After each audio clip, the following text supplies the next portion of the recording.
পরিষ্কার হতে চাই যে এখানে অনার্স, MA, PG কোর্সে এখন যে সেন্ট্রাল ইউনিভার্সিটির মাধ্যমে হচ্ছে, এখানে আমরা রোমান স্ক্রিপ্ট এবং বাংলা স্ক্রিপ্ট এখানে চালু আছে, যে যার ইচ্ছা মতো করে লিখতে পারে।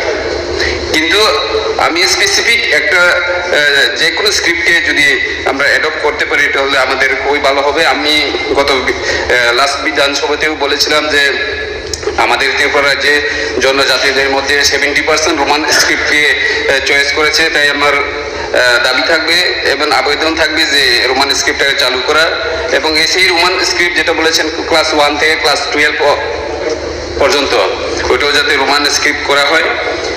এবং লাস্ট বিধানসভাতে মাননীয় শিক্ষামন্ত্রী বলেছিলেন যে আমরা কমিটি করা হবে।